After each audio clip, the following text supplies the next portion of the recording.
So here we have the beautiful couple. ഈശ്വര എന്താണ് baby planning, അല്ലെങ്കിൽ എന്താണ് നിങ്ങളുടെ ഒരു പ്ലാനിങ് ഇൻ ദ ബേബി? എൻ്റെ ഏട്ടനെ അമ്മയും അച്ഛനും ഒരുപാട് കാത്തിരുന്ന് ഉരുളി കമ്മിറ്റി ഉണ്ടായതാണെന്ന് ഞാൻ എപ്പോഴും പറയും. എന്നെ പ്രതീക്ഷിക്കാണ്ട് കിട്ടിയതാ. ദൈവം ഒന്നെടുത്തപ്പോൾ ഒന്ന് ഫ്രീ കൊടുത്തത്. ഞാൻ നല്ലൊരു വൈഫായോ? അതും ഒരു കാരണം തന്നെയാണ്. ശരിയാണ്. എന്താ കിഡ്നി വേണോ? ഞാനൊരു കാര്യം പറഞ്ഞാൽ നിങ്ങൾ വിശ്വസിച്ചാലും ഇല്ലെങ്കിലും ഞങ്ങൾ തമ്മിൽ ഒരു കാര്യത്തിലും മാച്ചില്ല എന്നുള്ളതാണ്. ചിന്നു അറിയാതെ നന്ദു ചെയ്യണൊരു കാര്യം, നന്ദു അറിയാതെ ചിന്നു ചെയ്യണൊരു കാര്യം. അങ്ങനെയൊക്കെ തുറന്നടിച്ച പോലെ ചോദിക്കാൻ പാടില്ലല്ലേ, നമ്മുടെ രഹസ്യങ്ങളാണ്.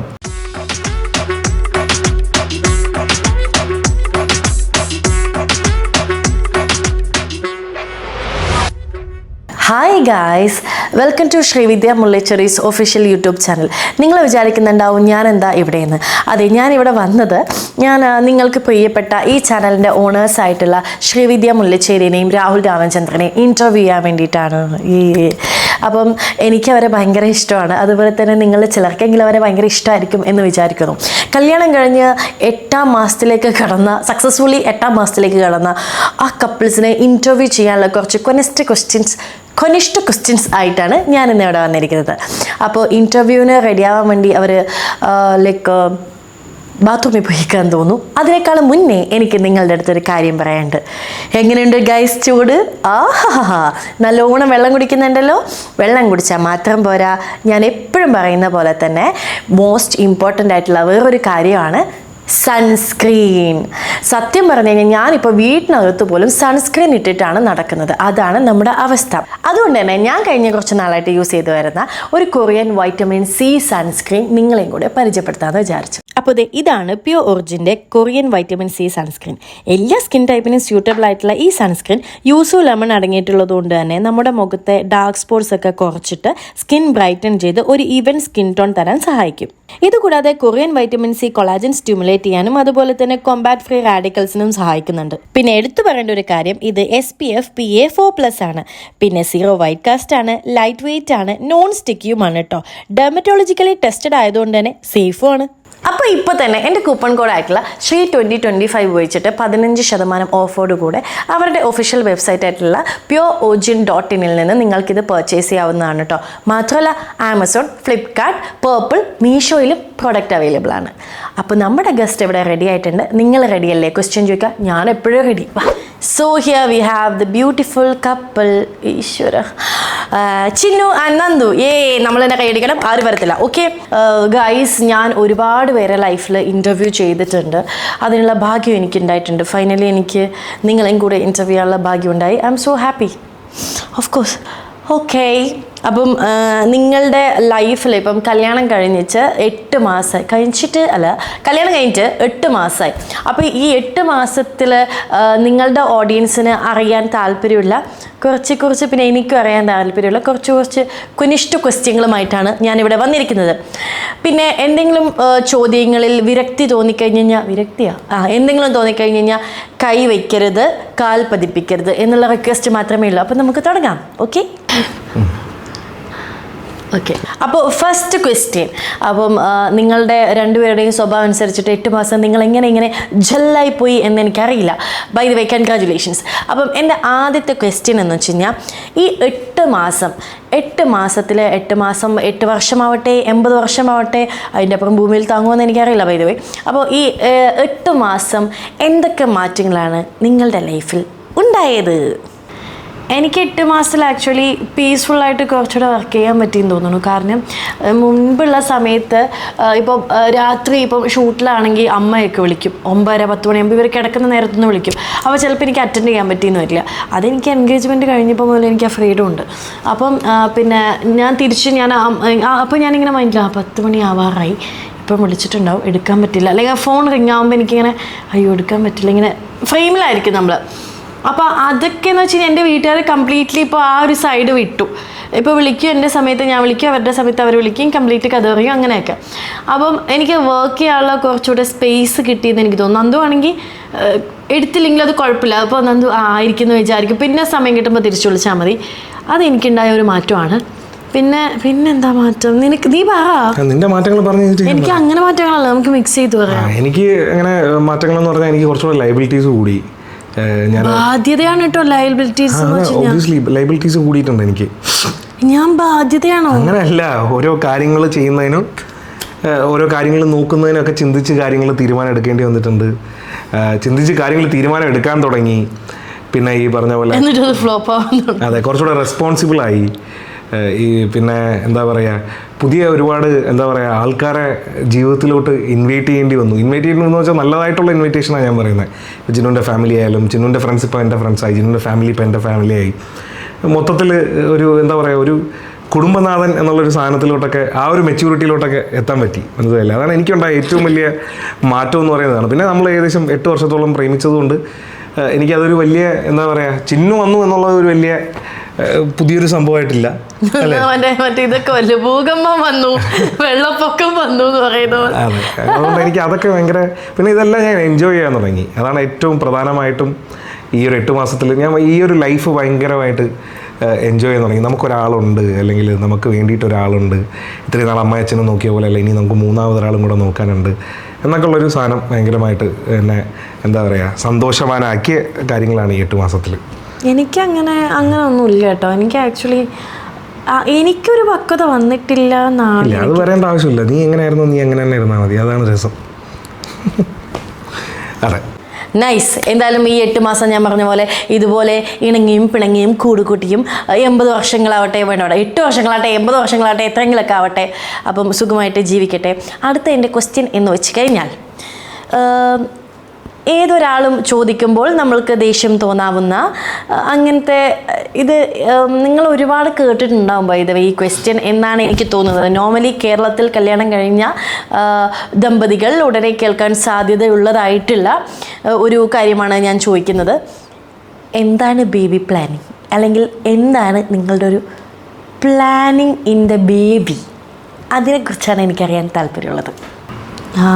നല്ല ഫ്രഷ് ക്വസ്റ്റ്യൻ. കല്യാണം കഴിഞ്ഞതിന് ശേഷമുള്ള ഒരുപാട് കേൾക്കുന്ന എൻ്റെ ഫ്രണ്ട് സർക്കിളിൽ നിന്ന് ഞാൻ കേൾക്കാറില്ല കേട്ടോ. അത് എൻ്റെ കൂട്ടുകാരും എൻ്റെ അടുത്ത് ചോദിക്കാറില്ല. ഫ്രണ്ട് സർക്കിളുള്ള വീട്ടിൽ നിന്ന് അങ്ങനെ വലിയ ഇല്ല, ആരും ചോദിച്ചിട്ടില്ല അങ്ങനെ അങ്ങനെ. പക്ഷേ എനിക്ക് നാട്ടുകാർ കഴിഞ്ഞ പ്രാവശ്യം പോയപ്പോൾ ഇതേപോലെ ചോദിച്ചു തുടങ്ങിയിട്ടുണ്ട്. അപ്പം ഞാൻ പറഞ്ഞു ഞാൻ എന്തായാലും അറിയിക്കാം, എന്തായാലും ഞാൻ അറിയിച്ചിരിക്കും എന്ന് ഞാനിങ്ങനെ പറഞ്ഞു. ഇത് ഏറ്റവും രസമുള്ള കാര്യം എന്ന് പറഞ്ഞാൽ DQ ഏതോ സിനിമയിൽ പറയുള്ളൂ, ABCD ഇല്ലല്ലേ പറയുന്നത്. ABCD പറയുമ്പോൾ ഞാൻ മനസ്സിലാക്കിയ വേറൊരു കാര്യം എന്താ അറിയാമോ, നമ്മളൊരു 8ാം ക്ലാസ്സിൽ എത്തുമ്പോഴത്തേക്കും നമ്മുടെ ടീച്ചേഴ്സൊക്കെ പറയും 9ാം ക്ലാസ് 10ാം ക്ലാസ്സിൻ്റെ മെയിൻ സാധനമാണ്. അതുകൊണ്ട് 9ാം ക്ലാസ്സിലോട്ട് എത്തണമെങ്കിൽ 8ാം ക്ലാസ്സിൽ നന്നായിട്ട് പഠിക്കണം. അങ്ങനെ ഞങ്ങൾ എന്ത് ചെയ്യും, പഠിക്കും. പഠിക്കേണ്ടവർ പഠിക്കും. അങ്ങനെ 9ാം ക്ലാസ്സിൽ എത്തുന്നു. 9ാം ക്ലാസ്സിൽ എത്തുമ്പോഴാണ് അടുത്ത രസം. 10ാം ക്ലാസ്സാണ് നിങ്ങളുടെ ജീവിതം മാറ്റിമറിക്കാൻ പോകുന്നത്. അതുകൊണ്ട് 9ാം ക്ലാസ്സിൽ നന്നായി മാർക്ക് മേടിച്ചാൽ മാത്രമേ 10ാം ക്ലാസ്സിൽ നിങ്ങൾക്ക് നല്ലതായിട്ട് ചെയ്യാൻ പറ്റുള്ളൂ എന്ന് പറയുന്നു. അങ്ങനെ നമ്മളെല്ലാവരും കൂടെ 10ാം ക്ലാസ്സിൽ നന്നായിട്ട് പഠിക്കുന്നു. അപ്പം വരുന്നു അടുത്ത ചോദ്യം. അതെ, അടുത്ത ചോദ്യം വീണ്ടും +1 എത്തുമ്പോഴത്തേക്കും, +1 10ാം ക്ലാസ്സിൽ എത്തുമ്പോഴത്തേക്കും പറയും 10ാം ക്ലാസ്സാണ് മെയിൻ. ഈ പറഞ്ഞ പോലെ +1 എത്തണമെങ്കിൽ അതുപോലെ +1 എത്തുന്നു. +1 എല്ലാത്തിനും നല്ല മാർക്ക് കിട്ടിയാൽ മാത്രമേ +2 നല്ല മാർക്ക് കിട്ടുള്ളൂ എന്ന് പറയുന്നു. +2 കഴിയുമ്പോൾ ഡിഗ്രി ഏതാണ് നിങ്ങൾ എന്താണ് ചൂസ് ചെയ്യുന്നത് അതായിരിക്കും നിങ്ങളുടെ ലൈഫിൽ ഇത് ചെയ്തതെന്ന് പറയും. ഞാനും നന്ദു അടങ്ങി പഠിച്ച ഒരു കാര്യമായിട്ട്, നന്ദു മറ്റേ ഇതിന്റെ MBA ആണ്, ഒരു ബന്ധമില്ലാത്ത കാര്യമാണ് ഇപ്പൊ ചെയ്തുകൊണ്ടിരിക്കുന്നത്. ഞാൻ ഏവിയേഷൻ ആയിരുന്നു, ഞാനും ഒരു ബന്ധമില്ലാത്ത കാര്യങ്ങളാണ് ഇപ്പൊ ചെയ്തുകൊണ്ടിരിക്കുന്നത്. എന്തായിരുന്നു ഞാൻ പറഞ്ഞു വന്നത്? അതേപോലെയാണ് കല്യാണം കഴിയുമ്പോൾ. പ്രേമിക്കുന്ന സമയത്ത് എല്ലാവരും ചോദിക്കും എന്താണ് കല്യാണം എന്ന് ചോദിക്കുന്നു. അപ്പോൾ എൻഗേജ്മെന്റ് കഴിയുമ്പോഴത്തേക്ക് അല്ലേ, പ്രേമിക്കുന്ന സമയത്ത് എല്ലാവരും ചോദിക്കും എന്താണ് എൻഗേജ്മെന്റ് എന്ന് ചോദിക്കുന്നു. എൻഗേജ്മെന്റ് കഴിയുമ്പോൾ എന്താണ് കല്യാണം എന്ന് ചോദിക്കുന്നു. കല്യാണം എന്ന് പറഞ്ഞു കഴിഞ്ഞാൽ പിന്നെ കൊച്ചായോ എന്ന് ചോദിക്കുന്നു. കൊച്ചായില്ലെങ്കിൽ എന്തെങ്കിലും പ്രശ്നമുണ്ടോ എന്ന് ചോദിക്കുന്നു. പ്രശ്നം ഉണ്ടെങ്കിൽ അത് ആണിനാണോ പെണ്ണിനാണോ എന്ന് ചോദിക്കുന്നു. ഞാൻ കഴിഞ്ഞ പ്രാവശ്യം തെയ്യത്തിനായപ്പോൾ എൻ്റെ നാട്ടിലെ എൻ്റെ ഒരു ഫ്രണ്ടിൻ്റെ അമ്മേൻ്റെ അടുത്ത് ഇങ്ങനെ ചോദിച്ചു എന്താണ് പിന്നെ എന്താ ഇതൊന്നും ഇല്ലേ എന്ന് വെച്ച്, എന്താ വിശേഷമൊന്നുമില്ലേ. അപ്പോൾ ഞാൻ പറഞ്ഞ് ഇതിപ്പോൾ കല്യാണം കഴിഞ്ഞ് 7 മാസമല്ലേ ആയിട്ടുള്ളൂ. ഇപ്പം ഞാൻ പ്രസവിച്ച് കഴിഞ്ഞാൽ നിങ്ങൾ പറയില്ലേ കല്യാണത്തിന് മുന്നേ പിന്നെ എന്താണ് ഇങ്ങനെ ഉണ്ടാക്കി, അപ്പൊ അത് മോശമല്ലേ തോന്നുന്നു. ആന്റി ഒന്നും ഉണ്ടാതിരിക്കും, എന്നോട് പറഞ്ഞൊക്കെ തോറ്റുപോയി എന്നുള്ള പോലെ ആയിപ്പോയി. ഞങ്ങള് സീരിയസ് ആയിട്ട് അതിനെ കുറിച്ച് ആലോചിച്ച് തുടങ്ങിയിട്ടില്ല. പിന്നെ ജോക്സ് അപ്പാർട്ട് നമ്മളൊരു ഒരു കുട്ടീനെ നമ്മൾ കൊണ്ടുവരുന്ന സമയത്ത് പണ്ട് നമ്മുടെ പാരൻസിലാരെങ്കിലും, ഇപ്പോൾ എൻ്റെ അമ്മയാണ് ഞങ്ങൾക്ക് വേണ്ടി ഇങ്ങനെ നിന്നിട്ടുള്ളത്. അപ്പം നമുക്ക് ഒരു കുട്ടീനെ കൊണ്ടുവരുമ്പോൾ നമ്മൾ ഒരുപാട് അവർക്ക് വേണ്ടിയിട്ട് സാക്രിഫൈസ് ചെയ്യണം, നമുക്ക് അവർക്ക് വേണ്ടി സമയം കണ്ടെത്തണം, നമുക്ക് അവർക്ക് വേണ്ടി ഒരുപാട് കാര്യങ്ങൾ ചെയ്യണം. അപ്പം കാരണം ഒരു പുതിയൊരാളെയാണ് നമ്മളിങ്ങനെ കൊണ്ടുവരുന്നത്. അപ്പം അതിനൊക്കെ ഒരുപാട് എന്താണ് ഒരുപാട് സീരിയസ് ആയിട്ടുള്ള ഒരു കാര്യമായിട്ടാണ് എനിക്ക് തോന്നിയിട്ടുള്ളത്. ശരിയാണ്. അതുകൊണ്ട് ഞങ്ങൾ ഇപ്പം ഈ ബേബീനെ നോക്കാൻ തന്നെ എങ്ങനെയുണ്ട് എൻ്റെ മ്യൂക്രി? അതെ, നന്നായിട്ടുണ്ട്. Thank you. എൻ്റർടൈനിങ് അല്ലേ? അതെ. ഈ ഒരു ബേബീനെ നോക്കാൻ തന്നെ സമയമില്ല, പിന്നെയാണ് ഇനി അടുത്തൊരു ബേബി. എന്തായാലും അടുത്തൊന്നുമില്ല എന്നുള്ളതാണ് ഞങ്ങളുടെ. എൻ്റെ ഇളയമയുടെ പേര് ബേബീന്നാ. ഞാൻ സബ്ജക്റ്റിൽ നിന്ന് തന്നെയാണ്. അപ്പോൾ അടുത്തൊന്നും എന്തായാലും ഞങ്ങൾക്ക് ആ ഒരു തീരുമാനം ഇല്ല എന്നാണ് അല്ലേ? പിന്നെ ഒരു കാര്യമുണ്ട്, ഇതെല്ലാം ദൈവം മുകളിലൊരാൾ അല്ലെങ്കിൽ നമ്മൾ വിശ്വസിക്കുന്ന ഒരാൾ കണ്ടറിഞ്ഞു തരേണ്ട ഒരു കാര്യമായിട്ടാണ്. ഞാൻ ഇത് പലതവണ പറഞ്ഞിട്ട് ഓള് വാങ്ങിയ ഒരു സാധനമാണ്. ദൈവമല്ല, മനുഷ്യൻ പ്രവർത്തിക്കുന്നു, ദൈവം ഡിസൈഡ് ചെയ്യുന്നു. അതാണ് ഒരിക്കലും അല്ലാന്നേ ഞാൻ പറയത്തുള്ളൂ. പിന്നെ ദൈവം പ്രവർത്തിച്ച് മനുഷ്യൻ ഡിസൈഡ് ചെയ്യുന്നതോ? അങ്ങനെയാണെങ്കിൽ ഒരുപാട് പേർക്ക് കൊച്ചുങ്ങളില്ല. ആക്സിഡന്റലായിട്ട് ഉണ്ടായിട്ടുണ്ട്. ശരി, അതും ദൈവം കനിഞ്ഞു കൊടുക്കുന്നതാണ്. നമുക്കിതൊരു ഡിബേറ്റ് ആയിട്ട് വെക്കാം. നിങ്ങളുടെ അഭിപ്രായങ്ങൾ നിങ്ങളും രേഖപ്പെടുത്തുക. ദൈവം കനിഞ്ഞു തരുന്നത് തന്നെയാണ് എൻ്റെ ഒരു അഭിപ്രായത്തിൽ. അതായത് നമ്മളിനി എത്ര എക്സ്റ്റെൻഡ് നമ്മൾ ഈ പറഞ്ഞ പോലെ നമ്മൾ ലേക്കിനും എന്താ പറയുക ഫെർട്ടൈൽ ആണെങ്കിൽ പോലും എൻ്റെ അറിവിൽ ഒരുപാട് പേരുണ്ട് കുഞ്ഞുങ്ങളുണ്ടാവാതെ ഒരുപാട് നാളായിട്ട് എന്താ പറയുക അതിന് വേണ്ടിയിട്ട് പല ട്രീറ്റ്മെൻറ്റുകളും പല കാര്യങ്ങളും ചെയ്യുന്ന ഒരുപാട് പേര് എനിക്കറിയാം. ഞാൻ എപ്പോഴും അതിനെ വിശ്വസിക്കത്തുള്ളൂ. എൻ്റെ ഏട്ടനെ അമ്മയും അച്ഛനും ഒരുപാട് കാത്തിരുന്ന് ഉരുളി കമ്മിറ്റി ഉണ്ടായതാന്ന് ഞാൻ എപ്പോഴും പറയും. എന്നെ പ്രതീക്ഷിക്കാതെ കിട്ടിയതാ. അതാ ദൈവം ഒന്നെടുത്തപ്പോൾ ഒന്ന് ഫ്രീ കൊടുത്തതാ. അതങ്ങനെയാണ്, നമുക്ക് ഫ്രീ കിട്ടുന്ന സാധനങ്ങളൊന്നും നല്ലതായിരിക്കത്തില്ല. ഗൈസ്, ബേബി പ്ലാനിൻ്റെ കാര്യത്തിൽ ഒരു തീരുമാനമായിട്ടുണ്ട്. എൻ്റെ മൂന്നാമത്തെ ചോദ്യം എന്താണെന്ന് വെച്ച് കഴിഞ്ഞാൽ, അടുത്തിടെ നിങ്ങൾ പിന്നെ 2 ബിസിനസ് തുടങ്ങുകയുണ്ടായി. അതും ഏറ്റവും അടുത്തുള്ള 2 ജില്ലകളിലാണ് നിങ്ങളത് തുടങ്ങിയിരിക്കുന്നത്, കാസർഗോഡും ട്രിവാൻഡ്രം. അല്ലെങ്കിലും കാസർഗോഡും ട്രിവാൻഡ്രം തമ്മിലുള്ള ഒരു അവിഹിത ബന്ധമാണല്ലോ നിങ്ങളുടേത്. Of course yes. അപ്പം എൻ്റെ ക്വസ്റ്റ്യൻ എന്ന് പറഞ്ഞു കഴിഞ്ഞാൽ, എന്തുകൊണ്ടാണ് നമ്മളൊരു ബിസിനസ് തുടങ്ങാമെന്ന് വയ്ക്കുമ്പോൾ നമുക്ക് ഒരുപാട് ഓപ്ഷൻ ഉണ്ടല്ലേ? നമുക്ക് ഭയങ്കര വേണമെങ്കിൽ ചിട്ടി തുടങ്ങാം, മിനറൽ വാട്ടർ തുടങ്ങാം, അല്ലെങ്കിൽ നമുക്ക് വല്ല സിനിമ പഠിക്കാം, വേറെ എന്തും ചെയ്യാം. ബിസിനസ് അല്ലേ, നമുക്ക് എന്തും ചെയ്യാം. എന്തുകൊണ്ടാണ് നിങ്ങൾ ഫുഡും വസ്ത്രവും, എന്തുകൊണ്ടാണ് ക്ലോത്തിങ് ആൻഡ് റെസ്റ്റോറൻറ്റ് ബിസിനസ് തുടങ്ങാനുള്ള റീസൺ? അതായത് കറ്റേറും ഈ പറഞ്ഞ പോലെ തനി ട്രിവാൻഡ്രം കിച്ചണും അല്ലേ? എൻ്റെ അടുത്ത് ഈ ക്വസ്റ്റ്യൻ്റെ എൻ്റെ ഏട്ടൻ പറഞ്ഞൊരു കാര്യമുണ്ട്. എൻ്റെ ഏട്ടൻ ഇപ്പോൾ AI കൺസൾട്ടൻ്റ് ആണ്. അപ്പോൾ ഏട്ടൻ എൻ്റെ അടുത്ത് പറയണേ, നിങ്ങൾക്ക് കുഴപ്പമില്ല, AI വന്നാലും നിങ്ങളെ ബാധിക്കില്ല കേട്ടോ, കാരണം എന്തായാലും മനുഷ്യർക്ക് വസ്ത്രം ഇടാണ്ട് പുറത്തിറങ്ങാൻ പറ്റില്ല, ഭക്ഷണവും AI ഉണ്ടാക്കി തരില്ല, നിങ്ങൾ സേഫാണ് കേട്ടോ എന്ന് പറഞ്ഞ പോലെ. അപ്പം ഏട്ടൻ അങ്ങനെ പറയും, സത്യമാണല്ലേ? അതെ. അപ്പം ഏട്ടൻ പറഞ്ഞതുപോലെ തന്നെയായിരുന്നു ഞങ്ങളുടെ ഒരു പ്ലാനിങ് എന്ന് പറയുന്നത്. അത് തന്നെയായിരുന്നു, ഒരു മനുഷ്യൻ്റെ ഏറ്റവും ബേസിക് നീഡ്സ് ആയിട്ടുള്ള 2 കാര്യങ്ങളാണ് ഭക്ഷണവും വസ്ത്രവും. പിന്നെ പലതും ഉണ്ട്, വീട്, താമസിക്കേണ്ട സ്ഥലം, അതെല്ലാം ഉണ്ട്. അപ്പോൾ അതിൽ ബേസിക് ആയിട്ടുള്ള 2 കാര്യങ്ങളാണ് ഭക്ഷണവും നല്ല വസ്ത്രവും. അപ്പം ഞങ്ങൾ അങ്ങനെ ഒരു ഓപ്പർച്യൂണിറ്റി ഒത്തു വന്നപ്പോഴത്തേക്കും ഞങ്ങളൊരു 3 ഫ്രണ്ട്സായിട്ട്, നമ്മൾ 3 കപ്പിൾ ഫ്രണ്ട്സായിട്ട് തനി ട്രിവാൻഡ്രം കിച്ചൺ തുടങ്ങി. അതുപോലെ തന്നെ കറ്റേർ, കാസർഗോഡ് നമ്മുടെ കൂടെ കുറേ പേരുണ്ട്, ജാങ്കി, മിസ്തു, ഇപ്പു, അവരെല്ലാവരുമായിട്ട് ഞങ്ങൾ കറ്റേർ നമ്മൾ അവിടെ തുടങ്ങി. ആക്ച്വലി നന്ദുവിന് ഫുഡിനോട് ഭയങ്കര ഇൻട്രസ്റ്റ് ഉള്ള ഒരാളാണ്. ഞാൻ ഹോട്ടൽ മാനേജ്മെന്റ് ബേസിക്കലി പഠിച്ചത്.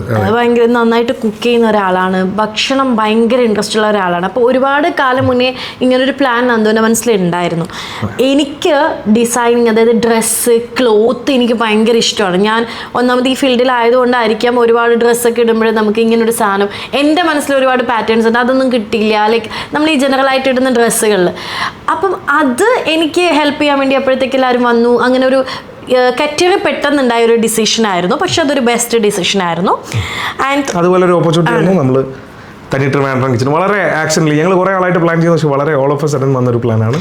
ഈ രണ്ടും നമ്മുടെ ഏറ്റവും ഇമ്പോർട്ടൻ്റ് ആയിട്ടുള്ള ഒരു ഡിസിഷൻ എന്ന് വെച്ച് കഴിഞ്ഞാൽ എന്താണ് ചെറിയ വില, നല്ല ക്വാളിറ്റി. രണ്ടിലും ഞങ്ങൾക്ക് ഉണ്ടായിരുന്ന ഒറ്റൊരു ഞങ്ങളുടെ ഒരു നിർബന്ധം അത് മാത്രമായിരുന്നു. അത് രണ്ടും നമ്മൾ അത് മെയിൻറ്റെയിൻ ചെയ്യുന്നുണ്ട്. ഇപ്പം നേരത്തെ കറ്റേറിൽ പറഞ്ഞ പോലെ നമുക്ക് ഇപ്പുറത്തെ സൈഡിൽ ഞങ്ങളുടെ പാർട്ട്നേഴ്സ് ഉണ്ട്, അശ്വിൻ ചേട്ടൻ, നിമ്മി, ഗോപിക, കൊച്ചുവേട്ടൻ, ശരത്ത്, അങ്ങനെ ഞങ്ങൾ കുറച്ച് പേര്, അത് ഞാൻ പറയല്ലേ 3 കപ്പിൾസായിട്ട് തുടങ്ങിയൊരു സംരംഭമാണ് ഈ പറഞ്ഞ പോലെ നല്ല അഭിപ്രായങ്ങൾ കിട്ടുന്നു.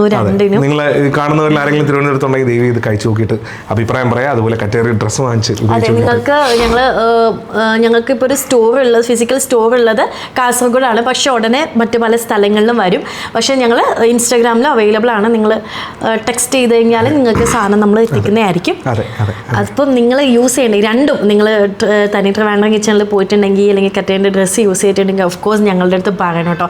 എന്തെങ്കിലും നിങ്ങൾക്കതിൽ ആഡ് ഓൺ ചെയ്യണമെന്ന് തോന്നിക്കഴിഞ്ഞാലും ഞങ്ങളുടെ അടുത്ത് പറയണം. അടുത്ത ക്വസ്റ്റ്യൻ വരൂ. അപ്പം എനിവേ എന്താണ്, നല്ല ഭക്ഷണം വിളമ്പാൻ തനി ട്രിവാൻഡ്രം കിച്ചന് കഴിയട്ടെ, നല്ല വസ്ത്രങ്ങളും നല്ല ഡിസൈൻസും ഉണ്ടാക്കാൻ കറ്റേറിനും കഴിയട്ടെ എന്ന് ആശംസിച്ചുകൊണ്ട് എൻ്റെ അടുത്ത കൊനിഷ്ഠ ക്വസ്റ്റ്യനിലേക്ക് കിടക്കാം. ഇത് സാധാരണ നമ്മുടെ സ്കൂളുകളിലൊക്കെ നമ്മൾ ഡിബേറ്റിന് യൂസ് ചെയ്യുന്ന ഒരു സംഭവമാണ്. ഞാനൊക്കെ ഇതിൻ്റെ പേരിൽ ഡിബേറ്റ് ചെയ്ത് അടിച്ച് ആറഞ്ചം പുറഞ്ഞം ഞാൻ അടി കൂടിയിട്ടുള്ള ഒരു ക്വസ്റ്റ്യനാണ് ഞാൻ ചോദിക്കാൻ പോകുന്നത്. അന്ന് അതിന് ഉത്തരം നൽകാൻ വേണ്ടിയിട്ട് വലിയ പക്വതയൊന്നും എനിക്കുണ്ടായിരുന്നില്ല. പക്ഷേ ഇന്ന് അതൊരു റിയൽ ലൈഫിൽ വരുമ്പോൾ ഒരു ഡിബേറ്റ് അല്ലെങ്കിൽ നമ്മുടെ ഒരു സബ്ജക്റ്റ് ഒരു സെമിനാറൊക്കെ മാറ്റി നിർത്തിയിട്ട് റിയൽ ലൈഫിലേക്ക് വരുമ്പോൾ എനിക്കിതിൻ്റെ ഉത്തരം അറിയാൻ താല്പര്യമുണ്ട്. എന്താണെന്ന് വെച്ച് കഴിഞ്ഞാൽ negatives and positive of marriage. നിങ്ങളുടെ നെഗറ്റീവ്സ്, നിങ്ങളുടെ അല്ല, ഒരു വിവാഹത്തിൻ്റെ നെഗറ്റീവ്സും പോസിറ്റീവ്സും എന്താണ് എന്നാണ് നിങ്ങൾക്ക് തോന്നിയിട്ടുള്ളത്. നിങ്ങളെ ഡിപ്പെൻഡ് ചെയ്തിട്ട് നിങ്ങളുടെ ഇത്രയും 8 മാസത്തെ എക്സ്പീരിയൻസ് വെച്ചിട്ട് എന്താണ് നിങ്ങൾക്ക് തോന്നിയിട്ടുള്ളത്, എന്താണ് അതിൻ്റെ പോസിറ്റീവ് സൈഡ്, എന്താണ് അതിൻ്റെ നെഗറ്റീവ് സൈഡ്. പിന്നെ നമ്മൾ ഭയങ്കര നന്മ കളിക്കാൻ വേണ്ടിയിട്ട് പോസിറ്റീവ്സ് മാത്രം പറയേണ്ട. എല്ലാ കല്യാണത്തിലും എല്ലാ ഫ്രണ്ട്ഷിപ്പിലാണെങ്കിലും എന്തിലാണെങ്കിലും നെഗറ്റീവ്സും ഉണ്ട് പോസിറ്റീവ്സും ഉണ്ട്. സോ എനിക്ക് രണ്ടും വേണം. Okay, negatives and positives of marriage. അല്ല, എനിക്ക് തോന്നുന്നു ഏറ്റവും കൂടുതലുള്ള പോസിറ്റീവ്സ് തന്നെയാണ്. എനിക്ക് നെഗറ്റീവ് ഒന്നും പറയാനില്ല. എനിക്കില്ല. നിനക്കാണ് ഇപ്പം നമ്മളോട് ചോദിക്കുന്നുണ്ട്, പക്ഷെ എല്ലാവർക്കും അങ്ങനെ ആവണമെന്നില്ല. എനിക്ക് തോന്നിയിട്ടുള്ളതെന്ന് വെച്ച് കഴിഞ്ഞാൽ പോസിറ്റീവ്സ് എന്ന് വെച്ച് കഴിഞ്ഞാൽ ഞാൻ നേരത്തെ പറഞ്ഞ പോലെ എനിക്ക് വർക്കിംഗ് ഒരു സ്പേസിലൊക്കെ എനിക്ക് ഭയങ്കര ഇതായി തുടങ്ങി. എനിക്ക് എന്ന് വെച്ച് കഴിഞ്ഞാൽ വീട്ടിൽ നമ്മുടെ പാരൻസിന് അവർക്ക് കുറച്ചുകൂടെ ടെൻഷൻ കൂടുതലായിരിക്കും. അപ്പോൾ പാർട്ട്ണറാകുമ്പോൾ അവർക്കൊന്നുകൂടെ മനസ്സിലാവും തോന്നി.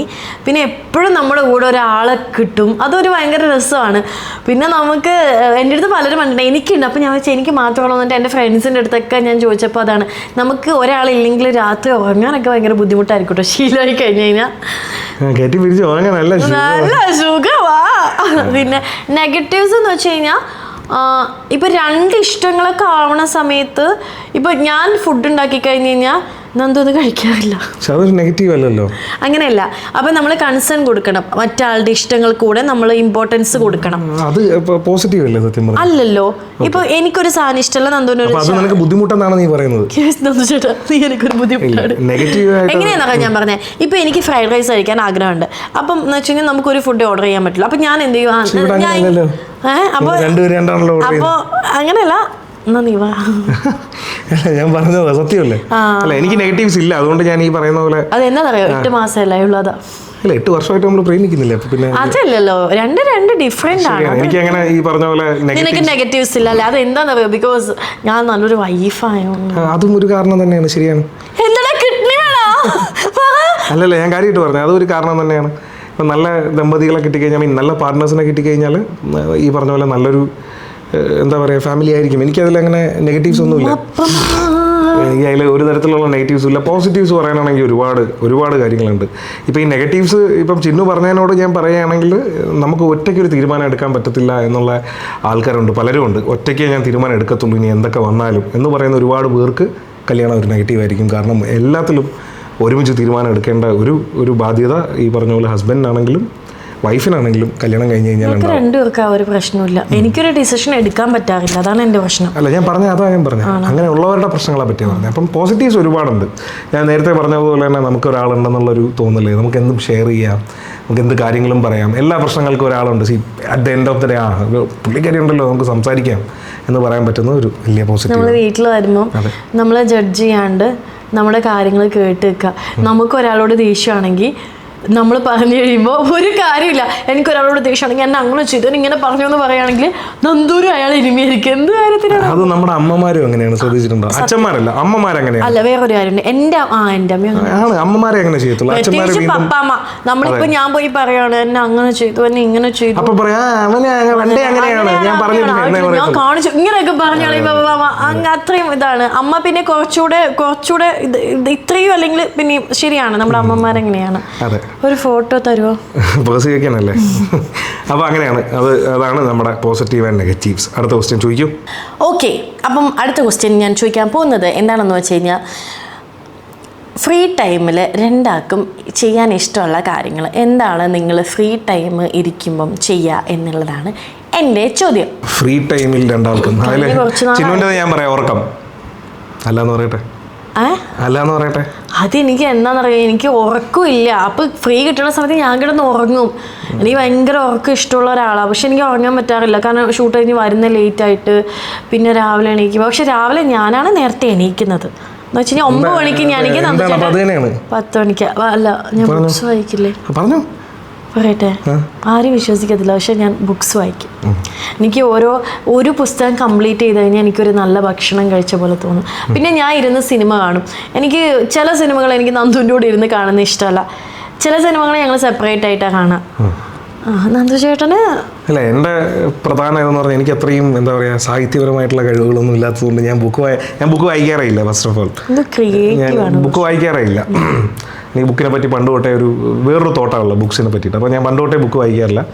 കുടുംബത്തിൽ അമ്മ നന്നായിട്ട് വായിക്കുന്ന ആളാണ്. അച്ഛൻ ഭയങ്കരമായിട്ട് വായിക്കുന്ന ഒരാളാണ്. അച്ഛൻ്റെ ലൈബ്രറി ഇപ്പം ഞാൻ അവിടെ നിന്ന് എടുത്ത് ഭയങ്കരമായിട്ട് വായിക്കുന്ന ഒരാളാണ്. പക്ഷേ ഇവർ രണ്ടുപേരും വായിക്കുമെങ്കിലും ഞാൻ പണ്ട് പോകുന്നതിലെ ബുക്സ് വായിക്കാറില്ല.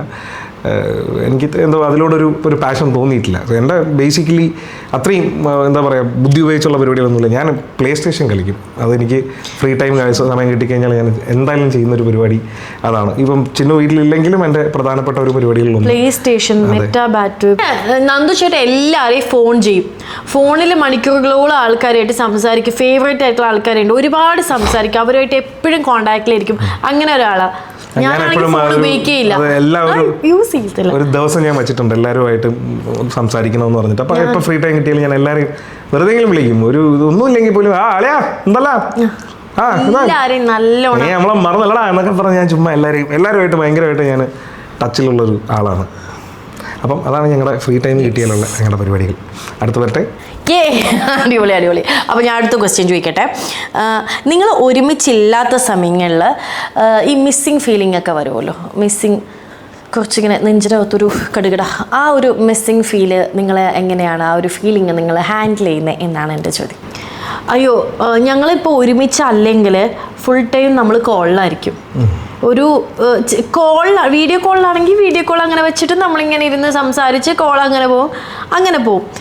അല്ലാത്ത സമയത്തെന്ന് വെച്ച് കഴിഞ്ഞാൽ നമ്മളിപ്പം ഒരു മണിക്കൂറിൽ 10 കോള് നന്ദുവിൻ്റെ വരും. ഞാനാണ് ഏറ്റവും കൂടുതൽ അങ്ങോട്ട് വിളിക്കുന്നത്. നന്ദുവാണ് ഇങ്ങോട്ട് വിളിക്കുക. ഓരോരോ കാര്യങ്ങൾ ഞാൻ ഇങ്ങനെ വിളിച്ച് പറഞ്ഞുകൊണ്ടിരിക്കും. അഥവാ ഇനിയിപ്പോൾ കാരണങ്ങളില്ലെങ്കിൽ പോലും ഞാൻ കാരണം ഉണ്ടാക്കി വിളിക്കാറുണ്ട്. ഞങ്ങൾ പിന്നെ പ്രേമിക്കുന്ന ഒരു സമയത്ത് ഒരിക്കൽ ഞാൻ ഷൂട്ടിൽ കയറി. അപ്പോൾ തിരിച്ചു വരുമ്പോഴത്തേക്ക് ഇത്ര സമയമാണെങ്കിൽ ഇത്ര മിസ് കോൾ നന്ദുവിൻ്റെ ഉണ്ടാവുമെന്ന് എനിക്കറിയാം. ഒരു പ്രാവശ്യം നന്ദു വിളിച്ചില്ല. അത് എന്തോ ഒരു കാര്യത്തിൽ നന്ദു വിളിച്ചില്ല. എനിക്ക് അന്ന് എൻ്റെ അമ്മ എനിക്ക് ഉണ്ടായൊരു വിഷമമുണ്ട്. അതായത് എന്നിട്ട് ഞാൻ പറഞ്ഞു, നീ എന്താ വിളിക്കാത്തപ്പോൾ നന്ദു പറഞ്ഞു, നീ ഷൂട്ടിലാന്ന് എനിക്കറിയാം, അപ്പം നീ എടുക്കില്ലാന്ന് എനിക്കറിയാം. ഞാൻ എടുക്കില്ലായിരിക്കും, പക്ഷേ ഞാൻ തിരിച്ചു വരുമ്പോൾ എനിക്ക് ആ മിസ് കോൾ കണ്ടിരിക്കണം എന്ന് പറഞ്ഞ് എനിക്കത് ഭയങ്കര വിഷമമായി. വിളിച്ചുകൊണ്ടിരിക്കും. എന്നാലും ഞാൻ വിളിക്കാറില്ല. നന്ദു വിളിച്ചില്ലെങ്കിൽ എനിക്ക് ടെൻഷനാവും. എവിടെ പോയി ഞാൻ അങ്ങോട്ട് വിളിക്കും. പക്ഷെ എന്നെ അങ്ങോട്ട് വിളിക്കാനുള്ള ഒരു സമയം നന്ദു തരാറില്ല. വെൽ കണക്റ്റഡ് ആണ്. ഇപ്പം പുറത്തോട്ട് ഇറങ്ങിയാൽ പോലും ഞാൻ വിളിക്കും, എന്തായി എവിടെയായി എന്താണ് പരിപാടി. ഒരാളെ ഇപ്പോൾ കണ്ടു കഴിഞ്ഞാൽ ഞാനേ ഇപ്പോൾ ഒരാൾ വന്ന് നന്ദുവിൻ്റെ അടുത്ത് സംസാരിച്ചു എന്ന് വിചാരിക്കും, അപ്പം വിളിക്കും. ഞാൻ ഇന്നൊരാളെ കണ്ടു, എൻ്റെ അടുത്ത് ഇങ്ങനെ ഒരാൾ വന്ന് സംസാരിച്ചു, എൻ്റെ അടുത്ത് ഒരാൾ വന്ന് സംസാരിച്ചു കഴിഞ്ഞാൽ അപ്പം ഞാൻ വിളിച്ചു പോയി. പിന്നെ ഒരു കാര്യം അറിയോ ഇങ്ങനെ വളരെ ഈസി ആയിട്ട് നമ്മൾ ഹാൻഡിൽ ചെയ്ത് പോകുന്നു. അതെ, അതിൽ പിന്നെ വേറൊന്നുമില്ല. അതെ. അപ്പം ചോദിക്കും. അപ്പോൾ ഈ പ്രണയത്തിലൊക്കെ ഓഫ് കോഴ്സ് എന്താണ് മിസ്സിംഗ് ഒക്കെ സംഭവിക്കുമല്ലോ. അങ്ങനെ ഒരുപാട് പ്രണയിക്കാൻ നിങ്ങൾക്ക് പറ്റട്ടെ. അടുത്ത എൻ്റെ ക്വസ്റ്റ്യൻ എന്ന് വെച്ച് കഴിഞ്ഞാൽ, പ്രണയം കഴിഞ്ഞ് കഴിഞ്ഞാൽ അടുത്ത് നമ്മൾ വരാൻ പോകുന്നത് വഴക്കിലേക്കാണ്. നിങ്ങൾ ഏറ്റവും കൂടുതൽ വഴക്കുണ്ടാക്കിയ എന്ത് കാര്യത്തിനാണ്? അതുപോലെ തന്നെ നിങ്ങളുടെ ഏറ്റവും ദൈർഘ്യമേറിയ വഴക്ക്, ഏറ്റവും കൂടുതൽ നേരം പിണങ്ങി നിന്നത് ഏത് വഴക്കിനായിരുന്നു, എന്ത് കാര്യത്തിനായിരുന്നു എന്നറിയാൻ എനിക്ക് താല്പര്യമുണ്ട്. ഏറ്റവും കൂടുതൽ കാര്യത്തിന് വഴക്കുണ്ടാകുന്നത് ഈ പറഞ്ഞ പോലെ എന്താ പറയുക, പല കാര്യങ്ങളുണ്ട്. ചിന്നുവിന് ചെറിയ ഈ പറഞ്ഞ പോലെ അശ്രദ്ധ, ചെറുതൊന്നുമല്ല വലിയ രീതിയിൽ ഉള്ളതാണ് അശ്രദ്ധ. അതായത് ഒരു സാധനം എടുത്തു കഴിഞ്ഞാൽ അത് എവിടെയെങ്കിലും കൊണ്ടുവയ്ക്കുക, ആ സാധനം എവിടെയാണ് വെച്ചതെന്ന് പോലും ഓർക്കാതിരിക്കുക, എന്നിട്ട് എൻ്റെ അടുത്ത് ചോദിക്കുക. അതുപോലെ എൻ്റെ സാധനങ്ങൾ എടുത്തിട്ട് കൊണ്ടുപോയി എവിടെയെങ്കിലും വെക്കുക, പിന്നെ അത് എവിടെയാണെന്ന് ചോദിച്ചു കഴിഞ്ഞാൽ അത് അറിയത്തില്ല എന്ന് പറഞ്ഞ് നടക്കുക. അതിൻ്റെ പേരിലാണ് ഏറ്റവും കൂടുതൽ പിന്നെ എടുത്ത സാധനങ്ങൾ എടുത്തടത്ത് തിരിച്ചു വയ്ക്കാറില്ല. അത് കുറ്റമല്ല, പക്ഷെ അത് ചിലർ അങ്ങനെ പ്രാക്ടീസ് ചെയ്ത് പോയതുകൊണ്ട് എനിക്കാണെങ്കിൽ ഇവിടെ കിടക്കുന്നത് ഏസിയുടെ റിമോട്ടൊക്കെ അവസാനം ഈ സോഫയുടെ അകത്തിൽ നിന്നൊക്കെ ആയിരിക്കും കണ്ടുപിടിക്കുക. എനിക്കങ്ങനെ എവിടെയെങ്കിലൊക്കെ ഞാൻ അങ്ങനെയൊന്നുമില്ല, എനിക്കങ്ങനെ ഞാൻ ഇങ്ങനെ വയ്ക്കും. പക്ഷേ ഒരു സാധനത്തിന് അതിൻ്റെ പിന്നെ ഇവിടുത്തെ വേറെ അങ്ങനത്തെ വലിയ സാധനങ്ങളൊന്നുമല്ല. ഈ remote, AC remote, TV remote, charger, കാറിന്റെ ചാവി, ഇപ്പോൾ വാലറ്റ്, അങ്ങനെ എല്ലാം ഓരോരോ സ്ഥലങ്ങളിലായിരിക്കും. ഇതിന്റെ പേരിലാണ് ഇവിടെ ഏറ്റവും കൂടുതൽ അടിയുണ്ടാകുന്നത്. പിന്നെ ചിന്നുവിന്റെ വാശി. ചിന്നുവിന്റെ വാശി വളരെ വലിയ വാശിയാണ്. പിന്നെ ആ വാശികൾക്ക് വഴങ്ങി കൊടുക്കുകയാണ് എൻ്റെ ഇപ്പോഴത്തെ ഒരു പ്രധാനപ്പെട്ട തൊഴിൽ. ആദ്യമൊക്കെ പറഞ്ഞ അവസാനം വാശിക്ക് അതൊരു സുഖമാണ്. അല്ല, ഇപ്പൊ പിന്നെ ഞാൻ പഠിച്ചു. ഞാൻ എന്താ പറഞ്ഞാൽ എന്തെങ്കിലും ആവട്ടെ, അധികം വലിയ രീതിയിൽ സാമ്പത്തികപരമായിട്ടും ആരോഗ്യപരമായിട്ടും ഒരു തരത്തിലും ഒരു പ്രശ്നങ്ങളും ഉണ്ടാവാത്ത കാര്യങ്ങളാണെങ്കിൽ ഞാൻ അപ്പൊ തന്നെ ഇപ്പം ആയിക്കോട്ടെ, എന്താ വെച്ചാൽ എങ്ങനെ ഇഷ്ടം എന്ന് പറഞ്ഞാൽ എന്റെ വാശികൾ ഏറ്റവും കൂടുതൽ മനോഹരാക്കി തന്നിട്ടുള്ളത് നന്ദു. അതേപോലെ പുലിവാലി പിടിച്ചിട്ടുള്ളത് ജിന്നുവിന്റെ തന്നെയാണ് വാശികൾ. അതുകൊണ്ട് അത് പോട്ടെ, അതങ്ങനെ ആയിക്കോട്ടെ. അപ്പം പിന്നെ ഏറ്റവും വലിയ ദൈർഘ്യമേറിയ ഫൈറ്റ് എന്ന് പറയുമ്പോൾ എനിക്കൊന്ന് 2 ദിവസമൊക്കെ ഉണ്ടായിട്ടുണ്ട്. അത് വലിയ ഈ കഴിഞ്ഞ ന്യൂ ഇയറിനായിരുന്നു. പക്ഷെ അതിന്റെ കാരണം സത്യം പറഞ്ഞാൽ എനിക്ക് ഇപ്പോഴും അറിയത്തില്ല. കാരണം ഇല്ല അതിന്. ഒരു ചെറിയ അതെന്താന്ന് വെച്ച് കഴിഞ്ഞാൽ അത് സോൾവ് ചെയ്യാൻ നിന്നത് ഞാനാണ്. പക്ഷേ ന്യൂ ഇയറിന് നമ്മൾ വഴക്കുണ്ടാവും. പക്ഷെ നമ്മൾ ഒരുപാട് പേര് ഒന്നിച്ചാണ് ന്യൂ ഇയറിന് ഉണ്ടായിട്ടുള്ളത്. അത് സോൾവ് ചെയ്യാൻ നമുക്കൊരു സമയം കിട്ടിയില്ല. കാരണം എല്ലാവരും ഒന്നിച്ചാണ്. നമ്മുടെ വഴക്കുകൾ നമ്മുടെ ഒരു പേഴ്സണൽ സ്പേസിൽ തീർക്കണമല്ലോ, അതാണ്. അപ്പം ഞാൻ അന്ന് എനിക്ക് ഭയങ്കര ടെൻഷനായിരുന്നു. ന്യൂ ഇയറിന് വഴക്കുണ്ടാക്കി കഴിഞ്ഞുകൊണ്ട് ഈ വർഷം മുഴുവൻ അങ്ങനെ ആയിരിക്കും, പ്രശ്നമായിരിക്കും. ഫസ്റ്റ് ന്യൂ ഇയർ കല്യാണം കഴിഞ്ഞത്. പക്ഷേ അതിനുശേഷം ഞങ്ങൾ സീരിയസ് ആയിട്ട് ഒരു വഴക്ക് പോലും ഉണ്ടായിട്ടില്ല. സോ ഗൈസ്, ന്യൂ ഇയർ പോയ ആൾക്കാർക്ക് വേണ്ടി ഞാൻ പറയാണ്, ഡസൻ മാറ്റർ, അതൊരു പ്രശ്നമേ അല്ല. നിങ്ങൾ വിചാരിക്കും ഇതിന് മുന്നേ വഴക്കമ്മീൻ ഇത്രയും ദീർഘമേറിയ, സത്യമായിട്ട് പറയണം, അത്രയും ദീർഘമേറിയ വഴക്ക് ഉണ്ടായിട്ടില്ല. ഞങ്ങൾ ആക്ച്വലി എനിക്ക് തോന്നുന്നു ക്രിസ്മസ് അല്ലല്ലോ, എൻഗേജ്മെൻറ്റ് കഴിഞ്ഞിട്ട് ഒരു 4 മാസം ഒരു പ്രശ്നവും നമ്മളില്ല. ഒരു കുഞ്ഞു കാര്യത്തിന് പോലും ഞങ്ങൾ വഴക്കില്ല. അപ്പോൾ എനിക്ക് ടെൻഷനായി തുടങ്ങി, നമ്മൾ വഴക്കടിക്കുന്നില്ല. ഒരു ടൈമിൽ വഴക്കിന് പ്രശ്നമില്ലെങ്കിൽ ഭയങ്കര ടെൻഷനാവും നമുക്ക്. അതുകൊണ്ട് ഇടയ്ക്ക് നിങ്ങൾ വഴക്കിട്ടോളൂ കേട്ടോ. വഴക്കില്ലാതിരുന്ന കഴിഞ്ഞാൽ നമുക്ക് ശ്വാസം. എനിക്കാണെങ്കിൽ ഈ പറഞ്ഞ പോലെ സൺഡൗണർ ഉണ്ട്, അതേപോലെയാണ് ഞാനും. അതായത് വിഷമിക്കാനൊരു കാരണമില്ലെങ്കിൽ അയ്യോ അതിനൊരു കാരണമില്ലല്ലോ എന്ന് ആലോചിച്ച് വിഷമിക്കുന്ന ഒരാളാണ് ഞാനാണെങ്കിൽ. ഇനി എന്താ സംഭവിച്ചാലും ഞാൻ അങ്ങനെയാണ്, വഴക്കധികം ഉണ്ടായിട്ടില്ല. അപ്പം ഇനി ദൈർഘ്യമേറിയ വഴക്കുകൾ ഇല്ലാതിരിക്കട്ടെ. ഇതേപോലെ ഭയങ്കര അടികൂടിയും എന്താണ് കയ്യും കാലൊക്കെ ഒടിച്ച് അടിപൊളിയായിട്ട് ജീവിക്കാൻ പറ്റട്ടെ. അടുത്ത ക്വസ്റ്റ്യൻ എന്ന് വെച്ച് കഴിഞ്ഞാൽ, എനിക്ക് കുടുംബം കേൾക്കാൻ താല്പര്യമുള്ളതുകൊണ്ട് ഈ ക്വസ്റ്റ്യന് ഉത്തരം പറയാൻ നിങ്ങൾക്കൊരു വിമിഷ്ടം ഉണ്ടാവും. പക്ഷേ എനിക്കിതിനെ അറിഞ്ഞേ പറ്റുള്ളൂ. ചിന്നു അറിയാതെ നന്ദു ചെയ്യേണ്ടൊരു കാര്യം, നന്ദു അറിയാതെ ചിന്നു ചെയ്യേണ്ടൊരു കാര്യം. ഈ ഉത്തരം പറഞ്ഞ ശേഷം നിങ്ങൾക്ക് രണ്ടുപേർക്കും അത് ചെയ്യാൻ പറ്റില്ല എന്ന് കൂടെ ഞാൻ പറയട്ടെ. അങ്ങനെയൊക്കെ തുറന്നടിച്ച പോലെ ചോദിക്കാൻ പാടില്ലല്ലേ, നമ്മുടെ രഹസ്യങ്ങളാണ്. ഞാൻ അങ്ങനെ ഒന്നും ചെയ്യാറില്ല എന്നാണ് എൻ്റെ വിശ്വാസം. ഞാൻ ഈ പറഞ്ഞ പോലെ അങ്ങനെയൊന്നും ചെയ്യാറില്ല. ഞാൻ സത്യം പറഞ്ഞാൽ ചെയ്തിട്ടുണ്ട്, പക്ഷെ അതിപ്പോൾ ചെയ്യാറില്ല. അതായത് ചിന്നു അറിയാതെ ഈ പറഞ്ഞ പോലെ ചെറിയ ഈ ബെറ്റിംഗ് ഗെയിംസ് ഉണ്ടല്ലോ, അതിൽ 400-500 രൂപയൊക്കെ ഇട്ട് പൊട്ടി പാളീസായി പോയിട്ടുണ്ട്. ചുമ്മാ ഈ ഓൺലൈൻ ഗെയിംസിൽ, അതായത് വെറുതെ ഇരിക്കുമ്പോൾ ഇത് കൊള്ളാനുള്ള പരിപാടി. അതായത് ഈ ചില ഇൻഫ്ലുവൻസർമാരുണ്ട്, അവർ ഞാൻ പേരൊന്നും എടുത്ത് പറയുന്നില്ല, അവരുടെ ചില ഇതിൽ വഴങ്ങി ഞാൻ അറിയാതെ ഉപയോഗിച്ച് പോയിട്ടുണ്ട് ചില ഈ ബെറ്റിംഗ് ഗെയിംസ്. അതിൽ ഞാൻ പെട്ടുപോയിട്ടുണ്ട്. അത് മാത്രമാണ് ഞാൻ ഈ പറഞ്ഞ പോലെ പറയാതെ ചെയ്തുകൊണ്ടിരുന്ന കാര്യം. വലിയ പൈസ ഒന്നുമില്ല, 10,000-4,000 രൂപ എങ്ങനെ ആയാലും പോയിട്ടുണ്ടാവും. അത് മാത്രമേ ഉള്ളൂ. ചിന്ന ചെയ്യുന്ന കാര്യം എന്താണെന്ന് എനിക്കറിയാം. ഓരോ സാധനങ്ങൾ ഓർഡർ ചെയ്യുക, താഴെ വരുമ്പോഴത്തേക്കും ഞാൻ അറിയുന്നത്. ലോകത്തില്ലാത്ത സൈറ്റുകൾ വരെ പുള്ളിക്കാരി കണ്ടുപിടിച്ച് വെച്ചിട്ടുണ്ട്. എനിക്ക് അറിയത്തില്ല, അങ്ങനെ കുറെ പൈസയും പോയിട്ടുണ്ട്, എന്തൊക്കെയോ ചെയ്തു വെച്ചിട്ടുണ്ട്. അതുകൊണ്ട് ഞാൻ വേറൊരു കാര്യം ചെയ്യും, ഞാൻ എൻ്റെ ഫ്രണ്ട്സും കൂടെ പുറത്ത് പോയി ഷോപ്പ് ചെയ്യും. തിരിച്ചു വരുമ്പോൾ ഇത് അവരുടെ സാധനമാണെന്നും പറഞ്ഞ് അവർ മേടിച്ചാന്നും പറഞ്ഞ് വീടിനകത്ത് കൊണ്ടുവരും. എന്നിട്ട് നന്ദു മാറണ സമയത്ത് ഇതുകൊണ്ട് ഞാൻ മനസ്സിലാക്കാറുണ്ട്. പിന്നെ ഞാൻ നേരത്തെ പറഞ്ഞ ചില വാശികളിൽ ഞാൻ വേറൊരു കാര്യം വേട്ടെ, ഞാനൊരു പുതിയ ഡ്രസ്സ് ഇട്ടിട്ട് വന്നാലും നന്ദുവിന് അറിയത്തില്ല ഇതെന്റെ പുതിയ ഡ്രസ്സാണെന്ന് അറിയത്തില്ല. ശ്രദ്ധിക്കത്തില്ലാത്തതുകൊണ്ടാണ്. ചില ഡ്രസ്സുകൾ മാത്രമേ നന്ദുവിന് അറിയത്തുള്ളൂ, എല്ലാം അറിയത്തില്ല. ഞാൻ ക്ലോത്തിങ് ഏറ്റവും ലീസ്റ്റ് ആയിട്ട് നോക്കുന്ന ഒരു വ്യക്തിയാണ്. എനിക്ക് ഒട്ടും സെൻസ് ഇല്ലാത്തൊരു കാര്യമാണ് ഈ കോസ്റ്റ്യൂമിനോട്. ചിന്നു വന്നതിന് ശേഷമാണ് അറ്റ്ലീസ്റ്റ് ഞാൻ കുറച്ചെങ്കിലും ശ്രദ്ധിക്കാൻ തുടങ്ങിയത്. ഒരു തരത്തിലും കോസ്റ്റ്യൂം സെൻസ് ഇല്ലാത്തൊരു വൃത്തികെട്ട മനുഷ്യനാണ്. അതെ. അപ്പോൾ അടുത്ത ചോദ്യം ചോദിക്കുക. എനിക്ക് ചുമ വരുന്നു. അടുത്ത ചോദ്യത്തിലോട്ട് പോവാം. ചോദിക്കാൻ പറ. ചോദിക്കും.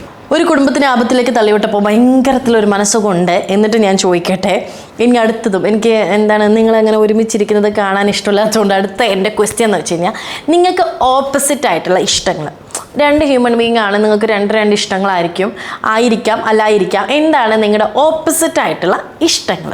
അയ്യോ, അത് എനിക്ക് തോന്നി താങ്കളുടെ ഈ ഇൻ്റർവ്യൂ തികയത്തില്ല അത് പറയാനാണെങ്കിൽ. ഞാനൊരു കാര്യം പറഞ്ഞാൽ നിങ്ങൾ വിശ്വസിച്ചാലും ഇല്ലെങ്കിലും ഞങ്ങൾ തമ്മിൽ ഒരു കാര്യത്തിലും മാച്ച് ഇല്ല എന്നുള്ളതാണ്. ചിന്നുവിൻ്റെ ഫേവറേറ്റ് കളർ അതാണെങ്കിൽ എൻ്റെത് വേറെയാണ്. ചിന്നുവിൻ്റെ സിനിമ സെൻസ് അതാണെങ്കിൽ എൻ്റെത് വേറെയാണ്. എനിക്ക് റൊമാൻറ്റിക് സിനിമകൾ ഇഷ്ടമാണ്. ഞാൻ വളരെ റെയറായിട്ട് കാണുന്ന ഒരു ജോണറാണ് ഈ പറഞ്ഞ പോലെ റൊമാൻറ്റിക് സിനിമ. ചിന്നു ബുക്ക് വായിക്കും, ഞാൻ ബുക്ക് വായിക്കത്തില്ല. ഞാൻ എല്ലാം അടുക്കി പറക്കി വയ്ക്കും. ചിന്നു നമ്മൾ പറഞ്ഞതിൽ തന്നെ എല്ലാം ഉണ്ട്. ഞാൻ എല്ലാം അടുക്കി പറക്കി വയ്ക്കും, ചിന്നു എല്ലാം വലിച്ചു കാരി ഇടുക. അങ്ങനെ ചിന്നു കറക്റ്റ് സമയത്ത് കിടന്നുറങ്ങും, ഞാൻ തോന്നുമ്പോഴാണ് കിടന്നുറങ്ങുന്നത്. ഞാൻ എന്തും കഴിക്കും, ചിന്നു സ്പെസിഫിക് ആയിട്ട് കഴിക്കാൻ വേണ്ടി ഒരു മെനു ഒക്കെ വേണം. നന്ദുന് പുറത്തുനിന്ന് ഫുഡ് കഴിക്കാൻ ഇഷ്ടമാണ്, ഞാൻ എനിക്ക് ഇഷ്ടമല്ല. മൊത്തത്തില് ലോകത്തിൽ ആദ്യമായിട്ടായിരിക്കും എല്ലാം വിപരീതമായിട്ടുള്ള. പിന്നെ ഞാൻ നല്ല മനുഷ്യരാണ്, നന്ദു അല്ല. അങ്ങനെയെങ്കിൽ അങ്ങനെ എന്തിനിങ്ങനെ ആൾക്കാരുടെ തെറി വഹിച്ചു കൂട്ടുന്നു. അതുകൊണ്ട് മൊത്തത്തില് ഞങ്ങള് ഓപ്പോസിറ്റ് ആണ്. A to Z കാര്യങ്ങളില്. ചിന്നു വണ്ടികൾ ഭയങ്കര ഇഷ്ടമാണ്. എനിക്ക് വണ്ടി എന്ന് പറഞ്ഞ ഒരു സാധനത്തിനെ പറ്റി താല്പര്യമില്ല, ഓടിക്കാൻ ഒരു വണ്ടി മതി. പക്ഷെ എനിക്ക് അത്രേ ഉള്ളൂ. എനിക്ക് അങ്ങനെയാണ്. ചിന്നുവിന് അങ്ങനെ എല്ലാ കാര്യങ്ങൾക്കും നമ്മുടെ നാട് പോലെയാണ്. കാസർഗോഡും തിരുവനന്തപുരം പോലെ തെക്കും വടക്കുമാണ് നമ്മൾ ഓരോ ഇഷ്ടങ്ങൾ. അതുകൊണ്ട് അതിൽ പിന്നെ നമുക്ക് നോ കമന്റ്സ്. ഒന്നിലും നമ്മൾ പക്ഷെ ഞങ്ങൾ ഭയങ്കര മാച്ചാണ്. അല്ല കാര്യം ഞങ്ങളെ ഇഷ്ടങ്ങളോട് ഞങ്ങൾ മാച്ച്ഡ് അല്ല. Thank you. അടുത്ത് ചോദിക്കൂ. ഒരു കുടുംബം കലക്കിക്കൊണ്ടിരിക്കുക. ചുവപ്പും മഞ്ഞ കണ്ണാടി എനിക്കറിയാം. ശരി, അടുത്തതിലോട്ട് പോവാം. ഇത്രയും ഒരു ഓപ്പോസിറ്റ് ആയിട്ടുള്ള ഫാമിലിനെ ഞാൻ ആദ്യമായിട്ട് കാണും. ഈ ഓപ്പോസിറ്റിലും നിങ്ങൾ ഒരുമിക്കുന്നത് സന്തോഷം. ഇനി എൻ്റെ ലാസ്റ്റ് ക്വസ്റ്റ്യൻ എന്താണെന്ന് വെച്ച് കഴിഞ്ഞാൽ, എനിക്ക് ഈ കുടുംബ പ്രശ്നം ഉണ്ടാക്കി തീരാത്തതുകൊണ്ട് ഞാൻ ലാസ്റ്റ് ക്വസ്റ്റ്യൻ ചോദിക്കുകയാണ്. നമ്മളൊരു കല്യാണം കഴിക്കാമെന്ന് പറഞ്ഞു കഴിഞ്ഞാൽ ഓഫ് കോഴ്സ് അത് ഒരു വ്യക്തിനെ സംബന്ധിച്ച് മാത്രമല്ല, അല്ലെങ്കിൽ രണ്ട് വ്യക്തിനെ സംബന്ധിച്ച് മാത്രമല്ല, രണ്ട് കുടുംബങ്ങളെ സംബന്ധിച്ചാണ്. ഇത് എവിടെയോ ഞാൻ ഏതൊരു കവിതയിൽ വായിച്ചു തോർക്കുന്നു. അതുപോലെ രണ്ട് കുടുംബം, രണ്ട് സ്ഥലങ്ങളിൽ, രണ്ട് സംസ്കാരമുള്ള ആൾക്കാർ, സംസ്കാരം ഉള്ളത് തന്നെയല്ലേ, ഞാൻ പറഞ്ഞ സംസ്കാരം ഇല്ലാത്തതാണ്. ഓഫ് കോഴ്സ് രണ്ട് സംസ്കാരത്തിൽ രണ്ട് വ്യത്യസ്ത തലങ്ങളിൽ, നോർത്തും സൗത്തും ആണ് നിങ്ങൾ. അപ്പം എങ്ങനെയാണ് ഈ രണ്ട് കുടുംബങ്ങളെ നിങ്ങൾ ഒന്നിച്ച് മാനേജ് ചെയ്ത് പോകുന്നത്? എന്താണ് അതിൻ്റെ ഡിഫിക്കൽട്ടീസ്, എന്താണ് അതിനെക്കുറിച്ച് അറിയാൻ വേണ്ടി താല്പര്യമുണ്ട്. രണ്ട് വീട്ടുകാരെയും മാനേജ് ചെയ്യാൻ എനിക്ക് വളരെ എളുപ്പമാണ്. എൻ്റെ അമ്മ പറയുന്നത് ഇവളുടെ അമ്മയ്ക്ക് മനസ്സിലാകത്തില്ല, ഇവളുടെ അമ്മ പറയുന്നത് എൻ്റെ അമ്മയ്ക്ക് മനസ്സിലാകത്തില്ല. അതുകൊണ്ട് അവർ തമ്മിലൊരു പ്രശ്നമില്ല. ഞാൻ വളരെ ഞാൻ കല്യാണം കഴിക്കുന്ന സമയത്ത് എൻ്റെ ഏട്ടൻ, ഞാൻ തമാശ പറഞ്ഞു കേട്ടോ, അതല്ല അല്ലല്ല നീ സീരിയസ് ആയിട്ട് പറഞ്ഞാൽ അത് സത്യമല്ലേ. എൻ്റെ ഏട്ടനും ഏട്ടത്തെയും എനിക്ക് തന്ന ഒരു അഡ്വൈസ് എന്ന് വെച്ച് കഴിഞ്ഞാൽ, പിന്നെ നിങ്ങളുടെ കാര്യങ്ങൾ, നിങ്ങളുടെ തീരുമാനങ്ങൾ നിങ്ങൾ എടുക്കുക, എന്നിട്ട് നിങ്ങൾ വീട്ടിൽ അവതരിപ്പിക്കുക. അല്ലാണ്ട് വീട്ടുകാർ എന്ത് പറയണോ എന്നുള്ള തീരുമാനം നോക്കരുത്. എല്ലാ കാര്യത്തിലും നിങ്ങൾക്കൊരു തീരുമാനം ഉണ്ടാവണം എന്നാണ് എൻ്റെ ഏട്ടനും ഏട്ടത്തെയും ആദ്യം എനിക്ക് പറഞ്ഞു തന്ന ഒരു ഉപദേശം കല്യാണം കഴിക്കുന്ന സമയത്ത്. ഓഫ് കോഴ്സ് ഞങ്ങൾ അങ്ങനെയാണ് ചെയ്യുക. ഞങ്ങളങ്ങനെ വീട്ടിലെന്താ പറയുക, ഞങ്ങൾക്കൊരു ഡിസിഷനിൽ എത്താൻ പറ്റിയില്ലെങ്കിൽ ഞങ്ങൾ വീട്ടിൽ ചോദിക്കും. പിന്നെ അവരുടെ അഭിപ്രായങ്ങൾ ചോദിക്കും. ചിലപ്പോൾ അവരുടെ അഭിപ്രായങ്ങളാണെങ്കിൽ ഞങ്ങളുടെ തീരുമാനത്തെ ഞങ്ങൾ ചെറുതായിട്ട് മാറ്റും. അങ്ങനെ ബാക്കി എല്ലാ തീരുമാനങ്ങളിലും ഫാമിലിനെ അങ്ങനെ ഭയങ്കരത്തിൽ ഞങ്ങൾ ഇൻവോൾവ് ചെയ്യിക്കാറില്ല. ഇത് ഞങ്ങളെ സംബന്ധിച്ചിടത്തോളം അത് നല്ലതാണ്. പിന്നെ ഞങ്ങളുടെ ഫാമിലി അങ്ങനെ എന്ന് വെച്ച് കഴിഞ്ഞാൽ ഞങ്ങളുടെ തീരുമാനങ്ങളിൽ കയറി ഇടപെടാറില്ല. ഞങ്ങൾ അപ്പോൾ തന്നെ തീരുമാനം പറയും. അപ്പോൾ അവർ എന്തെങ്കിലും ഒരു കാര്യത്തിൽ, ഇപ്പോൾ എന്തിലാണെങ്കിലും, എന്ത് കാര്യത്തിൽ പറയാം, റെസ്റ്റോറൻറ്റ് തുടങ്ങുകയാണെങ്കിലും നമ്മൾ പുതിയ ബ്രാൻഡ് തുടങ്ങിയപ്പോഴും എല്ലാം അങ്ങനെയാണ് ചെയ്തത്. പിന്നെ അങ്ങനെയാണ് നമ്മുടെ കാര്യങ്ങളിൽ അങ്ങനെ ഇടപെടുന്ന ആൾക്കാരല്ല. ഈവൻ നമ്മൾ കൊച്ചിയിൽ ഇങ്ങനെ താമസിക്കുന്ന സമയത്തും അവർ നമുക്ക് പറഞ്ഞു തരുള്ളൂ, അല്ലാണ്ട് നമ്മളങ്ങനെ ഇടപെടാറില്ല അവർ. സോ അവർ ഹാൻഡിൽ ചെയ്യാൻ ഭയങ്കര ഈസിയാണ്. രണ്ട് വീട്ടുകാരെ ഹാൻഡിൽ ചെയ്യാൻ ഭയങ്കര ഈസിയാണ്. എനിക്കങ്ങനെ ഹാൻഡിൽ ചെയ്യണമെന്നുള്ള ഒരു സിറ്റുവേഷൻ ഒന്നും വന്നിട്ടില്ല. വളരെ സമാധാനമായിട്ട് ഞാൻ പറഞ്ഞത് അങ്ങനെ എനിക്കങ്ങനെ ഹാൻഡിൽ ചെയ്യുന്ന ഒരു സിറ്റുവേഷൻ ഒന്നും വന്നിട്ടില്ല. കാരണം ചിന്നുവിൻ്റെ അമ്മയച്ഛനും എൻ്റെ അമ്മ പിന്നെ എനിക്ക് പണ്ടേ അറിയാം. ഉള്ള ഇച്ചിരി സ്പാർക്ക് കൂടുതലുള്ള എൻ്റെ അമ്മയ്ക്കാണ്. പക്ഷെ വളരെ സ്പാർക്ക് കൂടുതലുള്ളതും പപ്പാമ്മയ്ക്കാണ്. ചില കാര്യങ്ങളിൽ പപ്പാമ്മ നമുക്ക് പറഞ്ഞു തരും, ഇതിങ്ങനെയാണ് കേട്ടോ, അത് ഭയങ്കര കറക്റ്റ്. അത് ഈ അടുത്ത കാലത്ത് ഏകദേശം ഒരു 5-6 എക്സാമ്പിളായി. കാരണം പണ്ട് ഒരു പഴഞ്ചൊല്ലുണ്ട്, മൂത്തവർ ചൊല്ലും മുതുനെല്ലിക്ക ആദ്യം കഴിക്കും പിന്നെ മധുരിക്കും. അത് എക്സാക്റ്റ് ആണ് അമ്മമാർ പറയുന്നത്. നിങ്ങളെല്ലാവരും കേൾക്കുക. ഇന്ന് അത് സത്യമല്ലെങ്കിൽ ഒരു 2-3 വർഷത്തിനകത്ത് നിങ്ങൾ അത് മനസ്സിലാക്കും. അത് സത്യമായിട്ട് ഞാൻ പപ്പാമ്മയുടെ അടുത്ത് പലപ്പോഴും വഴക്കടിച്ചിട്ടുണ്ട്, നിങ്ങളൊന്ന് പോയെ ചുമ്മാ അങ്ങിരുന്ന് ഇങ്ങനെ ഞാൻ പറഞ്ഞിട്ടുണ്ട്. കാരണം എന്താ പറയുക, ഒന്നുമില്ലെങ്കിൽ അമ്മ അച്ഛനമാരല്ലേ, എക്സ്പീരിയൻസ് ഇല്ല അവർക്ക്. പിന്നെ നമുക്കൊരു ചില കാര്യങ്ങളിൽ നമുക്ക് അമ്മയ്ക്കോ അച്ഛനും പറഞ്ഞു തരാൻ പറ്റാത്ത ഡിസിഷൻ വരുമ്പോൾ നമ്മൾ ഏട്ടൻ്റെ അടുത്തും ചേച്ചിയുടെ അടുത്താ ചോദിക്കാം. ഏട്ടൻ കുറച്ചുകൂടെ ഒന്ന് മെച്യൂർഡ് ആയിട്ടുള്ള ഡിസിഷൻസ് തരാറുണ്ടെന്ന് എനിക്ക് തോന്നുന്നു അല്ലേ നമ്മുടെ അതെ, ഇവളെ പോലെയല്ല, ഇവളുടെ നല്ല മെച്യൂരിറ്റി ഉള്ള ഒരു മനുഷ്യനാണ്. പക്ഷേ അതേസമയം ഒരു കുഞ്ഞിക്കളി, ഞാനും ഏട്ടനും കൂടെ കൂടിക്കഴിഞ്ഞാൽ നിങ്ങൾ വിചാരിക്കും ലോകത്തിലെ ഏറ്റവും ചെറിയ ആൾക്കാർ ഞങ്ങളാണ്. ഞങ്ങൾ രണ്ടുപേരും കൂടെ അങ്ങോട്ട് തുടങ്ങും അങ്ങോട്ടല്ലേ. അത് ഈയിടെയായിട്ടാണ് ഏട്ടന് ലേശം ഇളക്കം കൂടിയിട്ടുള്ളത്. അതായത് ഏട്ടന് ആക്ച്വലി ചില കാര്യങ്ങളിൽ ഭയങ്കര മെച്ചൂർഡും ചില കാര്യങ്ങളിൽ ആൾക്കാരുടെ മുമ്പിൽ ഭയങ്കര മെച്ചൂർഡാണ്. പക്ഷെ അതെ, അങ്ങനെ അതുകൊണ്ട് ഫാമിലി പരമായിട്ട് മൊത്തത്തിൽ അങ്ങനെ രണ്ടുപേരെ ഒരുമിച്ച് കൊണ്ടുപോകേണ്ട ആവശ്യങ്ങളൊന്നും വന്നിട്ടില്ല. അവർ ഞങ്ങളെ കൂടെ അങ്ങ് വരുന്നുണ്ട്. അതുകൊണ്ട് ഞങ്ങൾ കൊണ്ടുപോകേണ്ട ആവശ്യമൊന്നും അവർ വന്നിട്ടില്ല. അപ്പോൾ അതാണ് ലാസ്റ്റ് ക്വസ്റ്റ്യൻ ആയിരുന്നു. അപ്പോൾ താങ്ക് യു. നമുക്കും ഞങ്ങൾ ഒരുപാട് നന്ദി പറയുന്നു. ഞങ്ങളടുത്ത് ഇത്രയും ചോദ്യങ്ങൾ ചോദിച്ചതിന്. വളരെ സെൻസിബിളും വാല്യൂഡും ആയിട്ടുള്ള ക്വസ്റ്റ്യൻസ് ആണ്. നല്ല ഇന്റർവ്യൂവർ ആണ്. അതെ, ഞാൻ കണ്ടിട്ടുണ്ട്, ഞാൻ ഓർക്കുന്നു. അതെ. അപ്പം താങ്ക് യു സോ മച്ച് ഞങ്ങളെ വിളിച്ചതിനും. തീർച്ചയായിട്ടും ഞങ്ങൾ സബ്സ്ക്രൈബ് ചെയ്യാം അല്ലേ. ഞാൻ സബ്സ്ക്രൈബ് ചെയ്തിട്ടുണ്ട് 2 വട്ടം. നമ്മൾ കമന്റ് വിടാം. അതെ, അപ്പോൾ താങ്ക് യു. നന്നായി വരട്ടെ ഇനിയും ഇതേപോലെ. ഞങ്ങളുടെയും ലൈഫിൽ നിങ്ങൾ തന്ന സപ്പോർട്ടും ചെറുതൊന്നും അല്ല. So keep supporting. Thank you so much. So എൻ്റെ കൊനിഷ്ഠ ചോദ്യങ്ങൾക്ക് ഉത്തരം പറഞ്ഞതിന് നന്ദി. നിങ്ങൾ തമ്മിൽ എന്തെങ്കിലും അടികളുണ്ടെങ്കിൽ അത് നിങ്ങൾ പോയി തീർക്കുക. പിന്നെ ഓഡിയൻസിൻ്റെ അടുത്ത് മറക്കാൻ പാടില്ലാത്തൊരു കാര്യം, ശ്രീവിദ്യ മുലച്ചിയുടെ ചാനൽ, യൂട്യൂബ് ചാനൽ ലൈക്ക് ചെയ്യുക, സബ്സ്ക്രൈബ് ചെയ്യുക. പിന്നെ കമൻറ്റ് ബോക്സിൽ നിങ്ങൾക്ക് ഇഷ്ടപ്പെട്ട കൊനിഷ്ഠ ക്വസ്റ്റ്യൻസ് ആണോ എന്താണോ എന്ന് എനിക്കറിയില്ല, നിങ്ങൾക്ക് കമൻറ്റ് ചെയ്യുക. ഈ ഒരു പാർട്ട് സക്സസ് ആയി കഴിഞ്ഞ് കഴിഞ്ഞാൽ വീണ്ടും ഞാൻ ഈ കണ്ണടയും വെച്ച് ഇറങ്ങുന്നതാണ്. നമുക്ക് സെക്കൻഡ് പാർട്ട് കൂടെ നോക്കാം. സോ സബ്സ്ക്രൈബ്, ലൈക്ക്, കമൻറ്റ് എല്ലാം ചെയ്യണേ.